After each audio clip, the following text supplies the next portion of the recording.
రేపే 20 అత్యంత శక్తివంతమైన కార్తీక అమావాస్య. ఇదే కార్తీక మాసంలోని చివరి రోజు. ఇది చాలా శక్తివంతమైన రోజు. అయితే ఈరోజు గుర్తుపెట్టుకొని మర్చిపోకుండా ఈ చెట్టును తాకితే చాలు కోట్ల వర్షం కురుస్తుంది. తరతరాలకు తరగని ఆస్తి వస్తుంది. తిరిగిలేని రాజయోగం కలుగుతుంది. అన్ని రకాల దోషాలు పోతాయి. అష్ట దరిద్రాలు పోయి అష్ట ఐశ్వర్యాలు కలుగుతాయి. కష్టాలు కూడా తొలగిపోతాయి. కోరిన కోరికలు నెరవేరుతాయి. ఈ చెట్టును ఈ అద్భుతమైన రోజు తాకటం వల్ల మన ఒంట్లోకి తెలియని దివ్య శక్తి వస్తుంది. ఆ శక్తితో మనం దేనినైనా సాధించే శక్తిని పుంజుకుంటాము. మరి ఇంతకీ ఈ అమావాస్య రోజు ఏ అద్భుతమైన చెట్టును తాకితే తరతరాలకు తరగని ఆస్తి వస్తుంది అనే విషయాన్ని ఇప్పుడు ఈ వీడియోలో వివరంగా తెలుసుకుందాం. అంతకన్నా ముందు ఏ కథను వింటే మనకు సకల ఐశ్వర్యాలు కలిగి మోక్షం కలుగుతుందో ఆ కథను విందాం. ఒకసారి నారద మహర్షి యమలోకానికి వెళ్తాడు. అక్కడ యమధర్మరాజు విశాలమైన సింహాసనం మీద కూర్చుని ఉన్నాడు. ఆయన దగ్గరే చిత్రగుప్తుడు కూడా ఉన్నాడు. నారదుడి రాకను గమనించిన యముడు ఆయనకు ఎదురెళ్ళి స్వాగతం పలికాడు. ఉచితాసనం చూపించాడు. నారద, మీ రాకతో ఈ ధర్మపురి ధన్యమయ్యింది. చాలా కాలం తర్వాత మీరిక్కడికి వచ్చారు. మీ రాకకు ఏదో ఒక కారణం ఉండే ఉంటుంది. ఆ కారణం ఏమిటో చెప్పండి అని నారదుల వారిని యమధర్మరాజు అడుగుతాడు. అప్పుడు నారదుడు యముడితో ఇలా అంటాడు. 3 లోకాలలోని ప్రాణులకు వారి కర్మల అనుసారము వారిని శిక్షించే పని మీది. మీ దగ్గర సమస్త ప్రాణుల యొక్క లెక్కలన్నీ కూడా ఉంటాయి. పాపాత్ములను మీరు నరకలోకానికి పంపిస్తారు. పుణ్యాత్ములను స్వర్గంలోనికి పంపిస్తారు. సమస్త ప్రాణుల యొక్క పాపపుణ్య కర్మ ఫలితాలు మీ దగ్గర ఉన్నాయి. నేను మీ దగ్గరకు ఒక విచిత్రమైన ప్రశ్నను తీసుకుని వచ్చాను. మీరే ఈ ప్రశ్నకు సమాధానాన్ని చెప్పండి అని అడుగుతాడు. అప్పుడు యముడు ఆ ప్రశ్న ఏమిటో నిస్సంకోచంగా నన్ను అడగండి అని యముడు అంటాడు. అప్పుడు నారదుడు, యమరాజా, ఒక పురుషుడు వివాహం చేసుకున్న భార్య ఒక్కదానితోనే సంబంధాలు పెట్టుకోవాలా, లేదా వేరే స్త్రీలతో కూడా సంబంధాలు పెట్టుకోవచ్చా? ఎందుకంటే ఈ రోజుల్లో చాలామంది భార్య ఉన్నా కూడా పరస్త్రీలతో అక్రమ సంబంధాలు పెట్టుకుంటున్నారు. ఇది పాపం కదా. అటువంటి మనుషులకు నరకంలో శిక్షలు వెయ్యరా? ఈ విషయంలో శాస్త్రం ఏం చెప్తుంది? పురుషుడు అనేక వివాహాలు చేసుకోవచ్చా? ఈ ప్రశ్నలకు మీరు సమాధానాలు చెప్పండి అని నారదుడు యముణ్ణి వినయంగా అడుగుతాడు. అప్పుడు యముడు నారదుడితో, సమస్త మానవ కళ్యాణం కొరకు మీరు చాలా మంచి ప్రశ్నను అడిగారు. ఈ ప్రశ్నలకు సమాధానం తెలియాలంటే ఈ కథను చెప్తాను, వినండి. ఈ కథలోనే మీరు అడిగిన ప్రశ్నలన్నిటికీ కూడా సమాధానాలు లభిస్తాయి గనుక ధ్యాస పెట్టి ఈ కథను వినండి అని ఇలా చెప్పటం మొదలు పెడతాడు. నారద, ప్రాచీన కాలంలో మధ్యదేశంలో మహిష్మతి అనే ఒక అత్యంత శోభాయమానమైన నగరం ఉంది. ఆ నగరానికి రాజు ధర్మపాలుడు. ధర్మపాలుడు న్యాయాన్ని ప్రేమిస్తూ ఉండేవాడు. ఆ రాజ్యంలోని ప్రజలందరూ కూడా ఆయన న్యాయ పరిపాలన వలన చాలా సంతృప్తిగా ఉన్నారు. రాజుగారు రాజ్యంలోని ప్రజలను చక్కగా చూసుకుంటూ ఉండేవారు. ప్రజల యొక్క అన్ని అవసరాలను కూడా చాలా జాగ్రత్తగా తీరుస్తూ ఉండేవారు. రాజుగారికి సుకన్య అనే ఒక భార్య ఉంది. ఆమె చాలా అందంగా ఉండేది. అత్యంత గుణవంతురాలు, పతివ్రత స్త్రీ. ధర్మపాలుడు మరియు సుకన్య ఇద్దరు దయాగుణం కలిగిన వారు. వారు చాలా యజ్ఞాలను, దాన ధర్మాలను, అనుష్ఠాలను చేసేవారు. వారి రాజ్యంలో అన్నీ ఉన్నాయి. కానీ ఒకే ఒక్క కారణం వలన రాజు, రాణి, రాజ్యంలోని ప్రజలు బాధపడుతూ ఉండేవారు. ఆ కారణం ఏమిటి అంటే రాజుగారికి సంతానం లేదు. దాని వలన రాజుగారు ఎప్పుడూ దిగులుగా ఉండేవారు. ప్రజలు కూడా రాజు బాధను చూడలేకపోయేవారు. ఎన్ని ప్రయత్నాలు చేసినా రాజుగారికి సంతానం కలుగలేదు. ఎంతమంది వైద్యులను కలిసినా, ఎన్ని పరిహారాలు చేసినా, ఎన్ని వ్రతాలు చేసినా, దాన ధర్మాలు చేసినా ఫలితం లేదు. ఒకరోజు ప్రజలందరూ రాజు దగ్గరకు వచ్చి, మహారాజా, మీరు పుత్ర ప్రాప్తి కోసం ఇంకొక వివాహం చేసుకోండి అంటారు. కానీ రాజు మాత్రం ప్రజలు చెప్పిన మాటలను వినలేదు. రాజుకు సుకన్య మీద చాలా ప్రేమ ఉంది. అందువలన రాజుగారు తన భార్య మనసును బాధ పెట్టాలని అనుకోలేదు. అంతేకాదు, రాజుకు శాస్త్రాల మీద కూడా చాలా గౌరవం ఉంది. శాస్త్రాల ప్రకారం ఏ పురుషుడైనా ఒకే స్త్రీతో తన జీవితాన్ని పంచుకోవాలి. భార్య ఉండగా ఎప్పుడూ పరాయి స్త్రీల వద్దకు వెళ్ళకూడదు. ఒక పురుషుడితో కలిసి ఇద్దరు స్త్రీలు సుఖంగా ఉండలేరు. ఏ పురుషులైతే భార్య ఉండగా ఇతర స్త్రీలతో సంబంధాలు పెట్టుకుంటారో వారికి ఘోర పాపం తగులుతుంది. ఖచ్చితంగా అలాంటి వారు నరకానికి వెళ్తారని రాజు నమ్మేవాడు. అందుకే రాజు రెండవ వివాహాన్ని చేసుకోవాలని అనుకోవట్లేదు. ఒకరోజు ప్రజలందరూ రాణి దగ్గరకు వెళ్ళి ఆమె మీద ఆగ్రహాన్ని చూపుతారు. రాజును రెండవ పెళ్లి చేసుకోకుండా ఆమె ఆపుతుందని తిడతారు. అప్పుడు రాణి సుకన్య కూడా ప్రజల యొక్క బాధను అర్థం చేసుకొని రాజుగారి దగ్గరకు వెళ్ళి, స్వామి, మీరు దయచేసి రెండవ వివాహాన్ని చేసుకోండి. మన రాజ్యానికి భవిష్యత్తులో యువరాజు అవసరం ఉంది అని అంటుంది. కానీ రాజు మాత్రము రాణి చెప్పినా కూడా రెండవ వివాహానికి అంగీకరించడు. రాజు రాణితో ఇలా అంటాడు, ప్రియతమ, నేను రెండవ వివాహాన్ని చేసుకుంటే పెద్ద పాపాన్ని చేసిన వాడినవుతాను. నరకానికి వెళ్ళవలసి వస్తుంది. అదంతా కాదు, అసలు నేను రెండవ పెళ్లి చేసుకుంటే నువ్వు సంతోషంగా ఉండగలవా అని అడుగుతాడు. అప్పుడు రాణి రాజుతో, మీ సంతోషంలోనే నా సంతోషం ఉంది. నేను నా సవతిని నా సోదరిగా భావించి ప్రేమిస్తాను. మీరు ఈ విషయంలో మాత్రము ఏమీ భయపడవద్దు. మీరు రెండవ పెళ్లి చేసుకున్నా నేనేమీ దుఃఖపడను. మీరు ఇంకొక వివాహం చేసుకోండి, నేను అనుమతి ఇస్తున్నాను అంటుంది. అప్పుడు మహారాజు గారు, దేవి, ఈ పాపాల నుండి నన్ను ఎవరు కాపాడుతారు? ఒక స్త్రీ ఉండగా ఇంకొక స్త్రీతో సంబంధం పెట్టుకోవటం వలన నాకు అంటే పాపం నుండి నన్ను ఎవరు రక్షిస్తారు? ఆ పాపానికి ముక్తే లేదు. నేను అటువంటి ఘోరమైన తప్పు చేయాలని అనుకోవటం లేదు అని చెప్తాడు. ఈ సంభాషణను అంతా కూడా రాజుగారి పితృదేవతలు వింటూ ఉంటారు. వారు వారి పుత్రుడు చేసే ఈ పనులకు ఎంతో బాధపడతారు. మహారాజుకు సంతానం కలగకపోతే కుల వినాశనం జరుగుతుంది అని బాధపడుతూ ఉంటారు. ఒకసారి పూర్వీకులందరూ కూడా మహారాజు గారి కలలోనికి వచ్చి మహారాజుతో ఇలా అంటారు, బాబు, మీ కారణంగా మాకు దుర్గతి పడుతుంది, మన కుల వినాశనం జరుగుతుంది అని అంటారు. ఆ మాటలు విన్న మహారాజు, నేను అలాంటి ఏ పాపం చేశానని ఎందుకు ఇంత బాధపడుతున్నారు? నాకు కారణం తెలిస్తే మీ దుఃఖాన్ని తొలగించే ప్రయత్నం చేస్తాను, చెప్పండి అని పూర్వీకులను అడుగుతాడు. అప్పుడు రాజుగారి పూర్వీకులు ఇలా అంటారు, మా దుఃఖానికి ఒకే ఒక్క కారణం ఉంది. మన వంశంలో ఆఖరి మగపిల్లవాడివి నీవు. నీకు మగ సంతానం కలుక్కపోతే మన వంశం ఇక్కడితో అంతరించిపోతుంది. తర్వాత మనకు పిండం పెట్టేవారు కూడా ఉండరు. నీతో పాటు మేము కూడా నరకానికి వెళ్ళవలసి వస్తుంది. అందువలన నీవు ఇంకొక వివాహం చేసుకో, ఒక కొడుకును సంతానంగా పొందు. అతి శీఘ్రంగా నీవు పుత్ర ప్రాప్తి కోసం ఏదో ఒకటి చెయ్యి అని చెప్తారు. కానీ పితృదేవతలు చెప్పిన తర్వాత కూడా రాజు రెండవ వివాహం చేసుకోవడానికి ఒప్పుకోలేదు. ఇక చేసేదేమీ లేక పితృదేవతలందరూ కూడా కలిసి యమధర్మరాజు దగ్గరకు దుఃఖంతో వెళ్ళి, యమధర్మరాజా, మీరే మా వంశాన్ని రక్షించాలి. మా పుత్రుడికి సంతానం లేదు. సంతానం లేకపోతే మా కుల నాశనం జరుగుతుంది. కనుక మీరు వెళ్ళి మా పుత్రుణ్ణి రెండవ వివాహం చేసుకోమని ఆజ్ఞ ఇవ్వండి అని అడుగుతారు. అప్పుడు యమధర్మరాజు వారితో, మీరేమీ బాధపడకండి, నేను వెంటనే మీ పుత్రుడి దగ్గరకు వెళ్ళి సంతానం కలిగేలాగా ప్రేరేపిస్తాను అని చెప్పి యమధర్మరాజు ఒక సాధువు రూపంలో రాజుగారి దగ్గరకు వెళ్తాడు.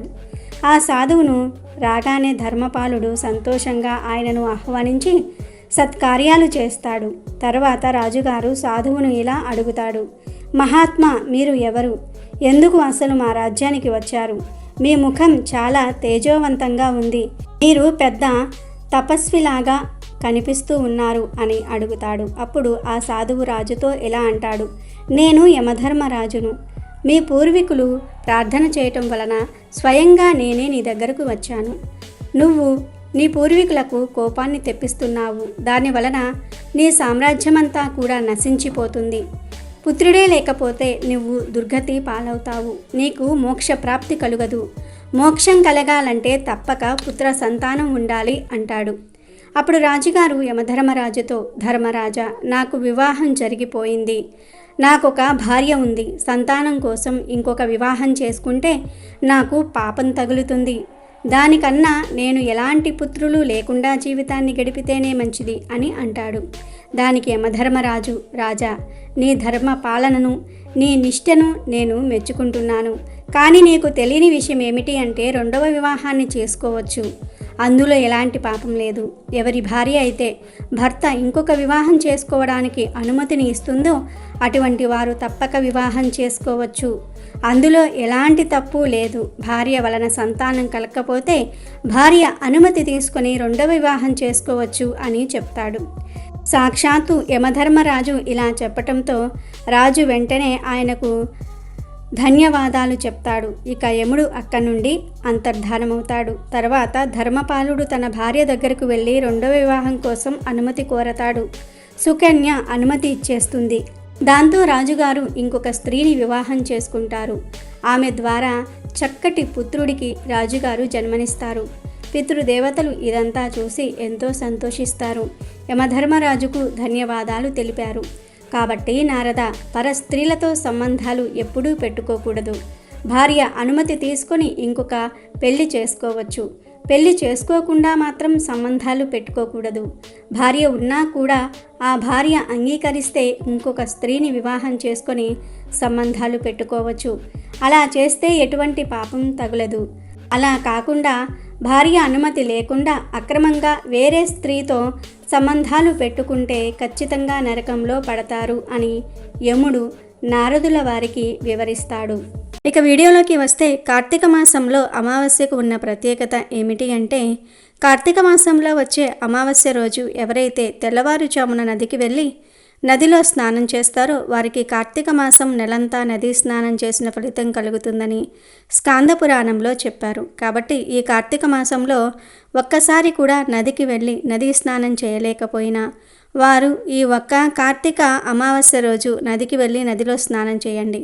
కార్తీక మాసం 30 రోజులు నదీ స్నాన ఫలితం కలుగుతుంది. అలాగే అమావాస్య సందర్భంగా ఉదయాన్నే సూర్యోదయానికి పూర్వమే తలస్నానం చేయాలి. తలస్నానం అంటే కేవలం తల మీద నీళ్లు పోసుకోవటం మాత్రమే. తల మీద నీళ్లు పోసుకొని తలస్నానం చేయాలి, షాంపూలు పెట్టుకోకూడదు. అదేవిధంగా కార్తీక అమావాస్య రోజు అన్నదానం చేస్తే చాలా మంచిది, లేదా వస్త్రదానం చేస్తే చాలా మంచిది. చాలామందికి అన్నదానం చేయించాలని ఉన్న స్తోమత ఉండదు. అలాంటి వారు ఈ కార్తీక మాసం చివరి రోజున ఒక మారేడు చెట్టు కింద ఒకరికి అన్నదానం చేస్తే చాలు, వారికి 1,000,000 మందికి అన్నదానం చేసిన ఫలితం వస్తుంది. కాబట్టి కార్తీక అమావాస్య రోజు కనీసం ఒకరికి మారేడు చెట్టు కింద అన్నదానం చేయండి. అన్ని దానాల కంటే అన్నదానం గొప్పది. కాబట్టి కార్తీక మాసంలో వచ్చే అమావాస్య రోజు అన్నదానం చేస్తే మీకు ఉన్న అష్టదరిద్రాలు, జాతక దోషాలు పోయి సకల శుభాలు కలుగుతాయి. అసలు ఒకరికి కూడా అన్నదానం చేస్తే స్తోమత లేకపోతే పెరుగన్నాన్ని కొద్దిగా ప్యాకెట్లో వేసి ఒక పేదవాడికి పెట్టండి. ఇలా చేసినా చాలు, అష్టదరిద్రాలు పోయి జాతక దోషాలు పోయి అన్ని శుభాలే కలుగుతాయి. అలాగే ఈ అమావాస్య రోజు పాలు ఎవరికైనా దానంగా ఇస్తే భయంకరమైన పితృదోషాలు తొలగిపోతాయి. అలానే కార్తీక అమావాస్య రోజు రావి చెట్టు కింద ఆవు నూనెతో దీపం పెడితే చాలు, అలా పెట్టిన పితృదోషాలు తొలగిపోతాయి.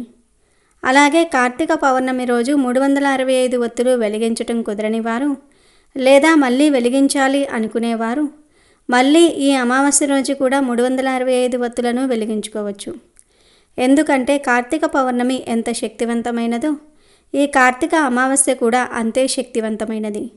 ఈరోజు ఎవరైతే 365 ఒత్తుల దీపాన్ని ఆవు నెయ్యితో వెలిగిస్తారో వారి సకల పాపాలు పోవటంతో పాటు 365 రోజులు మన ఇంట్లో నిత్య దీపారాధన చేసిన పుణ్యాన్ని పొందుతారు. ఈరోజు సాయంత్రం ప్రదోష కాలంలో ఇంట్లో లేదా గుడిలో మీరు 365 ఒత్తులను వెలిగించవచ్చు. సాయంత్రం ప్రదోష కాలంలో కుదరకపోతే ఈరోజు ఏ సమయంలోనైనా వెలిగించుకోవచ్చు. ఈ కార్తీక అమావాస్య రోజు పరమేశ్వరుని ఆరాధించే 3,000,000 దేవతలు, అన్ని రకాల శక్తులు నవగ్రహాల శక్తులు ఈరోజు శివలింగంలో ఇమిడి ఉంటాయి. ఈరోజు ఎవరైతే భక్తి శ్రద్ధలతో ఒక చెంబుడు నీటిని శివలింగం మీద పోసి ఒక మారేడు దళాన్ని శివలింగానికి సమర్పిస్తారో వారి సమస్త పాపాలు పోగొట్టి అఖండ ఐశ్వర్యాన్ని ఆ మహాశివయ్య ప్రసాదిస్తాడు. ఇక ఈ కార్తీక అమావాస్య రోజు ఒక చెట్టును తాకితే చాలు తరగని ఐశ్వర్యం వస్తుందని పురాణాలు చెప్తూ ఉన్నాయి. ఎందుకంటే చెట్లకు మొక్కలకు మన సాంప్రదాయంలో సంస్కృతిలో చాలా ప్రాధాన్యత ఇచ్చారు మన మహర్షులు. చెట్లను దైవస్వరూపంగా కొలుస్తాము. మన భారత భూమిలో అనేక రకాల మొక్కలు వృక్షాలు ఉన్నాయి. వాటిల్లో చాలా రకాల శక్తులు దాగి ఉన్నాయి. మొక్కలు వృక్షాలు అనేవి మానవజాతి కోసం ఈశ్వరుడు ఇచ్చిన వరంగా మనం చెప్పుకోవచ్చు. మొక్కలు వృక్షాలు ఆక్సిజన్ను వదులుతాయి, శుద్ధమైన గాలిని ఇస్తాయి. మొక్కల్లో అనేక రకాల చమత్కార గుణాలు ఉన్నాయి. మొక్కల యొక్క పూలు ఫలాలను మనం అనేక రోగాల విముక్తి కోసం కూడా వినియోగిస్తూ ఉంటాము. చాలా ఏళ్లుగా తగ్గని మొండి రోగాలు కూడా ఔషధాలకు తగ్గుతాయి. అయితే కొన్ని మొక్కలను తాకితేనే దౌర్భాగ్యం దరిద్రం పోతాయని మన శాస్త్రాలు చెప్తూ ఉన్నాయి. అంతేకాదు కొన్ని రకాల మొక్కల దగ్గరకు వెళ్ళి నిలబడితే చాలు మనశ్శాంతి కలుగుతుంది. ఇంకొన్ని రకాల మొక్కల దగ్గరకు వెళ్ళి గాలి పీల్చుకుంటే ఆరోగ్యం మెరుగుపడుతుందని ఆయుర్వేద గ్రంథాలు చెప్తూ ఉన్నాయి. కనుక మొక్కలు చాలా విశేషమైనవి. ప్రతి మొక్క గొప్పది, దేని ప్రత్యేకత దానికే ఉంటుంది. ఈ భూమి మీద పనికిరాని మొక్క అనేదే లేదు. మనం పిచ్చి మొక్కలుగా చూసే మొక్కల్లోనే ఆయుర్వేదంలో ఎన్నో రకాల మందులు చేస్తారు. ఒక్కొక్క రకమైన మొక్కకు ఒక్కొక్క రకమైన విశిష్టత ఉంటుంది. అందుకే చెట్ల గొప్పతనాన్ని గుర్తించిన మన ఋషులు చెట్లను మన సంస్కృతిలో ఒక భాగంగా చేస్తారు. చెట్లను పూజించమని చెప్తారు.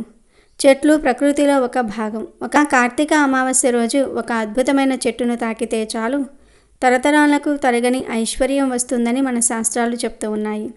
మరి ఆ చెట్టు ఏమిటి అంటే వేప చెట్టు. ఈరోజు సాక్షాత్తు లక్ష్మీదేవి స్వరూపమైన వేప చెట్టును ఎవరైతే తాకుతారో వారి ఇంట్లో అమ్మవారు కోట్ల వర్షం కురిపిస్తుంది. వారికి మహారాజ యోగం పడుతుంది. ఈరోజు ఎక్కడ వేప చెట్టు కనిపించినా అక్కడికి వెళ్ళి వేప చెట్టును లక్ష్మీ స్వరూపంగా భావించి చెట్టుకు కొన్ని నీళ్లు పోసి చెట్టు చుట్టూ 3 ప్రదక్షిణాలు చేసి తర్వాత ఆ వేప చెట్టును 11 సార్లు తాకి 5 నిమిషాలు ఆ చెట్టు కింద కూర్చుని తర్వాత ఇంటికి వచ్చేయండి. చాలు, మీ దశ ఈ రోజుతో మారిపోతుంది. లక్ష్మీదేవి అనుగ్రహం లభిస్తుంది. ఎందుకంటే ఈరోజు వేప చెట్టును తాకితే మన ఒంట్లోకి దైవిక శక్తులు ప్రవేశిస్తాయి. మనకు ఉండే ధన సమస్యలు, ఆరోగ్య సమస్యలు అన్నీ కూడా పోతాయి. ధన లాభం కలుగుతుంది. ఇదంతా చేయటం కుదరని వారు ఈరోజు మీకు ఎక్కడ వేప చెట్టు కనిపించినా జస్ట్ ఆ చెట్టు దగ్గరకు వెళ్ళి ఆ చెట్టును 11 సార్లు తాకితే చాలు అదృష్టం పడుతుంది. ఇంట్లో కనకవర్షం కురుస్తుంది. ధనలాభం కలుగుతుంది. మీ తలరాత ఈ రోజుతో మారి కుబేరులు అవ్వటం ఖాయం. ఎందుకంటే వేప చెట్టు మహాశక్తివంతమైన చెట్టు. వేప చెట్టు కేవలం ఒక వృక్షం కాదు, అది ఒక సజీవ దేవాలయం మరియు ప్రకృతి ప్రసాదించిన ఔషధాల గని. గ్రామాలలో దీనిని గ్రామదేవత స్వరూపంగా భావించి పూజిస్తారు. దీని ఆకులు, పువ్వులు, బెరడు, గింజలు ఇలా ప్రతి భాగం అమూల్యమైన ఔషధ గుణాలతో నిండి ఉంటుంది. గాలిని శుద్ధి చేయటం నుండి క్రిమి సంహారిణిగా పనిచేయటం వరకు, చర్మ వ్యాధులను నయం చేయటం వరకు దీని ప్రయోజనాలు అసంఖ్యాకం. ఉగాది పచ్చడిలో చేదుకు ప్రతీకగా నిలుస్తూ జీవితంలోని కష్ట సుఖాలను సమానంగా స్వీకరించాలని నేర్పుతుంది. నిజానికి వేప చెట్టు భూమిపై నడిచే ఒక వైద్యశాల మరియు ప్రతి ఇంటి పెరట్లో ఉండాల్సిన దైవస్వరూపం. వేప చెట్టులో ఎన్నో రకాల ఔషధ గుణాలు దాగి ఉన్నాయి. అంతేకాదు వేప ఆకులలో నుండి మనకు ఆక్సిజన్ అనేది ఎక్కువగా వస్తూ ఉంటుంది. కనుక వేప చెట్టు అనేది శాస్త్రపరంగాను సైన్స్ పరంగాను ఎంతో గొప్ప ప్రాముఖ్యతను పొంది ఉంది. అన్ని వృక్షాలలోకెల్లా వేప చెట్టు పరమ పవిత్రమైనది. వేప చెట్టును లక్ష్మీ నివాసంగా పరిగణిస్తారు. పూర్వం మన పెద్దవారు లక్ష్మీదేవి ఫోటో లేకపోతే వేప చెట్టునే అమ్మవారిగా భావించి వేప చెట్టుకు పూజ చేసేవారు. వేప చెట్టును పూజించటం వల్ల గ్రహబాధలు తొలగిపోతాయి. వేప చెట్టును భగవత్ స్వరూపంగా హిందువులు భావిస్తూ ఉంటారు. వేప చెట్టు అనేక రోగాలను నయం చేస్తుంది. గాలిలో ఉన్న హానికారక బ్యాక్టీరియాను నాశనం చేస్తుంది. ఇటువంటి వేప చెట్టును ఈ అమావాస్య రోజు తాగితే అదృష్టం పడుతుంది, ఐశ్వర్య వర్షం కురుస్తుంది. అంతేకాదు ఈరోజు ఇలా వేప చెట్టును తాకటం వలన దోషాలు మొత్తం ఈ రోజుతో పోతాయి. జన్మ జన్మల పాపాలన్నీ ఈ రోజుతో పోతాయి. కోటి జన్మల పుణ్యం వస్తుంది. లక్ష్మీదేవి అనుగ్రహంతో అష్టైశ్వర్యాలు సిద్ధిస్తాయి. తరగని ఐశ్వర్యము, ఆస్తులు వస్తాయి. సకల సంపదలు కలుగుతాయి. మీ జాతకం అద్భుతంగా మారిపోతుంది. పట్టిందల్లా బంగారం అవుతుంది. మీ శరీరంలో ఉండే నెగిటివ్ అంతా కూడా పోయి ధనలాభం కలుగుతుంది. మీకు ఉండే కష్టాలు, సమస్యలన్నీ కూడా పోతాయి. మీ సుడి తిరిగిపోతుంది. కోట్ల వర్షం కురుస్తుంది. కనుక మీరు కూడా ఈ అమావాస్య రోజు వేప చెట్టును తాకి శుభాలను పొందండి.